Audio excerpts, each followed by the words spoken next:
পার্বতী? পার্বতী আসবে কই? তুমি বলনি তো আমাকে এ কথা। তুমি হঠাৎ কোথা থেকে এলে পার্বতী?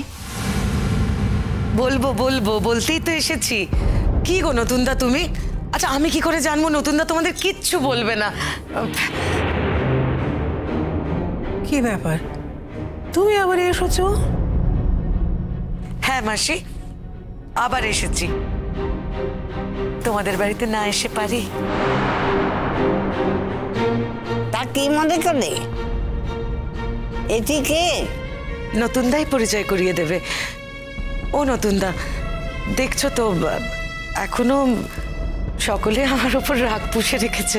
তুমি প্লিজ সব খুলে বলে দাও নতুনদা। নতুন কাকু, যদি জানতাম এটা সারপ্রাইজ তাহলে কিন্তু আমি বাড়িতে থাকতাম না। কেন? সারপ্রাইজ পেতে ভালো লাগে না?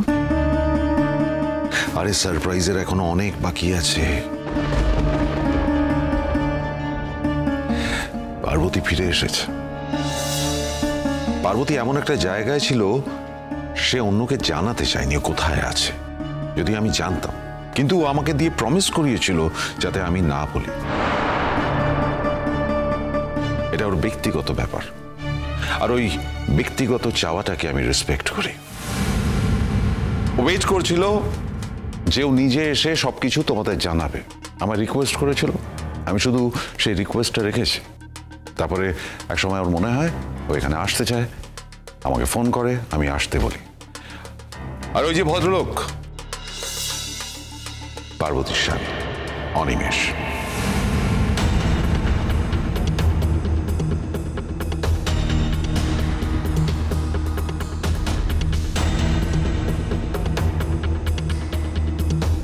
কে?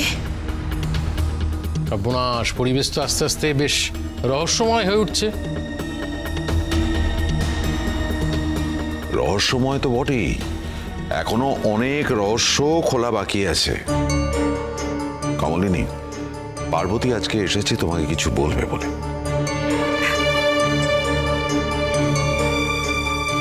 বৌদি, এখন থেকে আমি তোমায় বৌদি বলেই ডাকবো।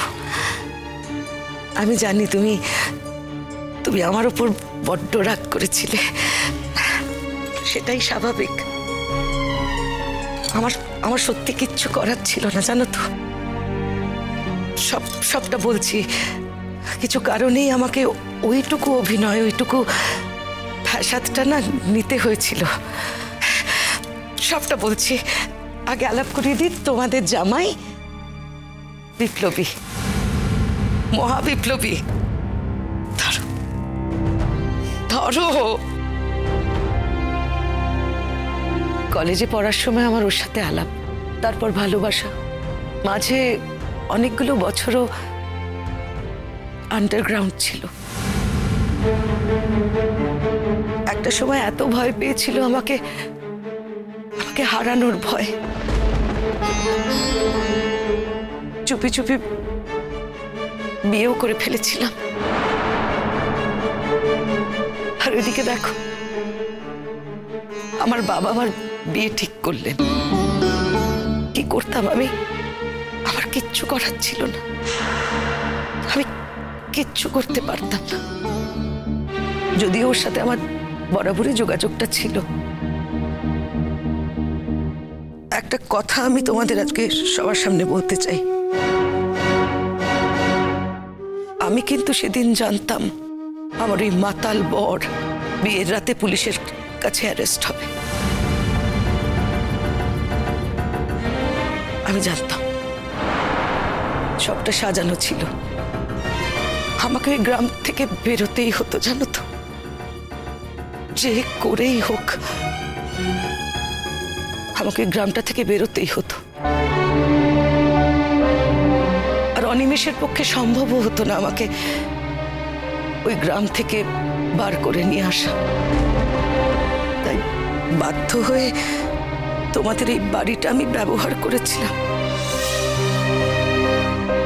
নতুনদাকে স্বামী হিসেবে প্রজেক্ট করেছিলাম। আমার আমার যার কোনো উপায় ছিল না। আমি শুধুমাত্র আমার অনিমেষকে আড়াল করতে চেয়েছিলাম। তারপর একদিন আমি নতুনদাকে সমস্ত কথা খুলে বলি, আর ওর কাছে কথা নিয়েছিলাম যে আমার জীবনের এই ঘটনা, এই এত কথা যেন কোনোদিন কাউকে নিজে থেকে না বলে। থ্যাংক ইউ নতুনদা, থ্যাংক ইউ। তুমি আমার কথা রেখেছ, কাউকে কিচ্ছু বলনি। আমার ভালোবাসা, আমার শ্রদ্ধা, আমার কৃতজ্ঞতা, আমার গ্র্যাটিটিউড, থ্যাংক ইউ। একটা সময়ের পরে আমি নতুনদাকে সব কথা খুলে বলি, অনিমেষের কথা জানাই। নতুনদা আমার হাতটা ধরে অনিমেষের কাছে পৌঁছে দিয়েছিল, অনেক ঝুঁকিও নিয়েছিল। করবে নাই বা কেন? নতুনদার মতো প্রেমিক মানুষ পৃথিবীতে দুটো হয়। ভালোবাসার মর্যাদা কিভাবে দিতে হয় নতুনদার থেকে ভালো কেউ জানে না। নতুনদা বুঝতে পেরেছিল আমি অনিমেষকে কতটা ভালোবাসি, আর অনিমেষ ওর এত বিপ্লবের মাঝেও আমার ভালোবাসা থেকেই ও শক্তি পায়। আজও দেখো না, মানুষের চক্ষু আড়াল করে এখানে আমাদের আসা, এখানেও থাকতে তো পারবো না। আমরা অন্য কোথাও চলে যাব বৌদি। কোথায় যাব, কোথায় থাকবো সেটাও তোমাদের কাউকে বলতে পারবো না বৌদি,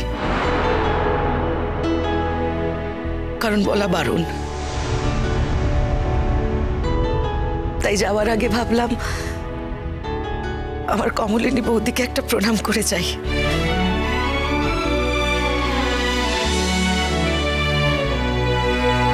আমি জীবনে তোমার মতো মানুষ দেখিনি, সত্যি দেখিনি। কত ধৈর্যই না দেখিয়েছো তুমি, কত সহ্য করেছো বৌদি।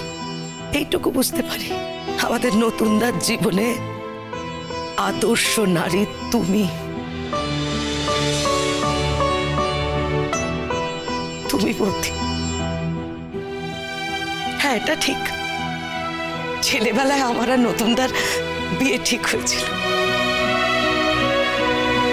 কিন্তু সত্যি কথা কি জানো, আমি বা নতুনদা কেউই খুব একটা পাত্তা দিইনি। কারণ নতুনদার জীবনে শুধু তুমি ছিলে, আর আমার জীবনে শুধু অনিমেষ। আশা করি এই বিয়েটা নিয়ে আর কারুর মনে কোনো ভুল বোঝাবুঝি থাকবে না।